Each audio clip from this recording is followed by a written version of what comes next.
Do you know what today is? It is November 1st, which is the beginning every year of National Novel Writing Month. I am super excited because it is November 1st. And although that means that the price of sexy cat costumes plummets every year, like a drunk leaving a 2-for-1 night in January at 2 a.m., it also means it's the beginning of National Novel Writing Month. National Novel Writing Month is a real thing. It's not something that I made up. It's been going on for at least 20 years. I remember hearing about it first back in college when I was an undergrad. The goal of National Novel Writing Month is to write a novel in 1 month, right? But it's the only time of the year when the emphasis is on quantity, not quality, which is a big thing if you're an artist, right? Because artists tend to be perfectionists, finicky, they get overwhelmed, and oftentimes they will start something and get 5 pages in, 6, 7 pages in, 6, 7, 6, 7, 6, 7, and then they put it down because they don't know where to go from here. And now 30 years later, they've got 6 or 7 pages of a story. Whereas if they could have kind of slid past that little part, they might have been able to write another 50 pages before they got stuck again, right? So that's the beauty of National Novel Writing Month. There's nobody looking over your shoulder. You just want to get something done. Now, it used to be, I can't remember the outfit that puts this on, if it was National Endowment for the Arts or who orchestrates it. It used to be that people would literally upload their words every day to a big database, and people would try and the goal by the end of the month was for everybody collectively to hit 500,000 words or whatever. I don't know how many words make up a novel, let alone 100 people writing a novel. I first started doing it in 2008. I wrote a book called Cow Over Ravenville, which was a novel about based on my hometown and a couple of idiots in middle school. And they try and get some farmer to attach a whole bunch of helium balloons to a cow, and it flies over the town, and then everybody, misinterprets it based on what their own psychoses is. I won't say it was good, but it was done. And then at the end of, as of December 1st, 2008, I could say that I had written a novel, and it was true. It's not necessarily a good novel, but it's a novel, right? And that is a big thing to be able to pat yourself on the back as an artist. This month, I want to share with you some thoughts or ideas, conclusions that I've come to over 20 years of writing. And also, I thought it would be cool to kind of show you in real time how I develop a novel, or at least a piece of writing that's, let's say, between 150 and 200 pages long. So I thought as the month goes on, I would actually upload this text to my website, and I'm not saying that you should read it, right? Because it's going to change. And I guess that's why I don't really mind uploading it and feeling like somebody's going to steal it or something. Because as I write it, it's going to evolve. It's not going to be the same, obviously, what I put up today as when I'm done. But I thought it might be cool to be able to look and see, what was the plan? How did it end up? What gets moved here and there, and why? What gets deleted, and what needs to get added for the sake of clarity and just general interest. And then as the month goes on, too, I just want to make some observations about writing, or tips or tricks if you're a writer to sort of improve your writing. As a writer, I'm sure you already know this, but maybe other people don't have an appreciation.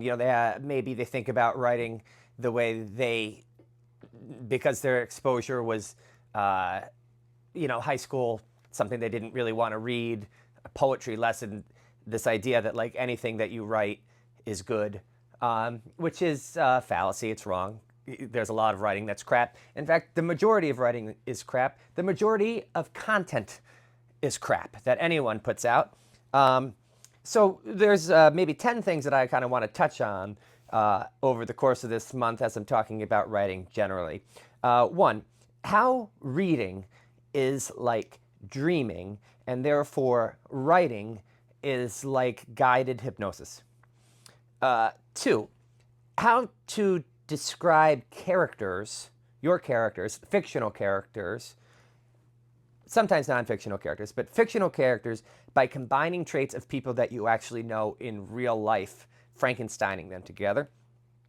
I want to talk about the elements of good dialogue, how writing is like music with a bass clef and a treble clef that are playing off of one another, how composing writing composition is a bit like sculpting, when to use Latin-based words versus Anglo-Saxon words, and when your characters should use those words, the necessity for physical movement in a story, or how to avoid what's called a bathtub story, somebody just kind of laying in the bathtub sitting about their life. When, I guess, the value of free writing versus structured, planned writing, when to use it, either case. Killing your darlings, or the need to edit. Editing is the essence of writing, and it goes kind of to the sculpting point.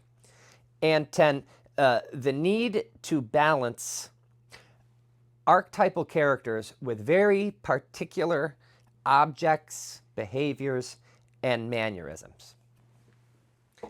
So if we kind of start with this book, I did get a jump start. I knew National Novel Writing Month was coming up, so I got about 15 pages done last week. I would have got more done, but then I woke up on Thursday morning with excruciating pain and had to call an ambulance to go to the hospital. I thought my appendix burst, but it was a kidney stone. And boy, that is something that I never want to experience again, although I'm told that I will experience it when it works its way out of my system. Not looking forward to that. Point being, the last 2 days I really haven't been able to do anything except for lay in bed and cry. But so here's a good way to start. Just work on a foreword. Let's call it a foreword. Boom, forward, you got that thing done. Boom, now you have started your novel, right? So I have the benefit, though, instead of writing a novel, I'm writing a nonfiction. I'm calling it a guide to the Erie Canal. I've been researching the Erie Canal for 10 years, and I'm working on like a textbook about it, right? But nobody wants to read that, and that's not, I mean, frankly, nobody wants to read that, right? It'll be a good source of information for scholars, I hope, in the future, and fill a sort of historiographical niche. But in terms of something that people actually might want to read, nobody wants to read 800 pages of a book about the Erie Canal. You need a protagonist. So lucky for me, that's me. I'm the protagonist. I'm going through the motions of this book. Point 2, I'm actually moving. I built a boat this year, and I went out the Erie Canal. So now I don't have a bathtub story. I don't have to pick some theme to follow around. All I have to do is describe my trip. Okay, so there we go. So forward, in the summer of 2025, I spent 7 weeks cruising the Erie Canal from just south of Albany to Tonawanda. It was the bicentennial. You can't know what it feels like to, and here we get into the particulars, right? To hold an algae-covered lock line until you grasp one, to see the crumbling concrete at the layer of strata where the below pipes boil the water on the up passage of a lock. You know, you can't appreciate what it means to get caught between locks until you spent a night in Rotterdam Junction with nothing but crickets for company. You've got to have particulars, particulars, particulars. Blah, blah, blah. Okay, now a reason to exist. Why does this book exist? I read a couple of guidebooks. The consensus of boaters is that they're mostly useful as a coaster so that condensation doesn't ruin your nice, shellacked tabletop on your boat. Blah, blah, blah, blah, blah. Probably some stuff that I don't need, but that's the point of National Novel Writing Month. And then I didn't know where to end, so I said, let's just jump right in. Boom. And then Chapter 1, some general background on the canal so that you can talk to lock tenders and other boaters and barflies and sound like you know some things. I mean, is that going to be the title of a chapter? Maybe, right, if the theme of this is tongue-in-cheek. But it's not even tongue-in-cheek. I mean, it's completely honest. It's just that, most people wouldn't write that as a title. So there we go. That's my intro. And then something like this, how do you make a story where you're only going 2 miles per hour when you're even moving, actually interesting that people want to follow? I mean, what's really interesting about Back to the Future 1 and 3 is that the time machine has to accelerate through space in order to reach 88 miles an hour and then get struck by lightning or avoid careening over a chasm. That's exciting, right? This physical movement. I don't have a lot of physical movement. I am physically moving, but that is the bare minimum, right? So then how do you provide interest into the story? So I'll talk about that a little bit. I will say that in my previous book, which is Coming of Age on the Hudson, volumes 1 and 2, 956 pages, of interesting stuff, right? But it's ostensibly about building 7 different boats and going at half a mile an hour over the same stretch of river and then stretch it and then sinking and then doing the same thing the next year, right? So I do have some practice in kind of like, how do you add interest to something that's moving? Because it has to move, but it's moving very slowly. Okay, so I'll unpack some of that. In the meantime, it's the first day. I hope you're sitting down to write. And I think the kind of things that maybe you're thinking about is what's the general outline going to be, maybe what your voice is, and good luck. And like I said, I'm going to upload this every couple days, and you can check on it, and I'll touch base with you. And I think the next little post will be about how writing is like guided hypnosis for a reader who is lucid dreaming. I'm Dallas Trombley. Again, my book is Coming of Age on the Hudson, or you can follow my boat adventures, which are on pause until next June at DallasTrombley.com. Send me a line. Like and subscribe. All that stuff helps. Take care. Happy National Novel Writing Month.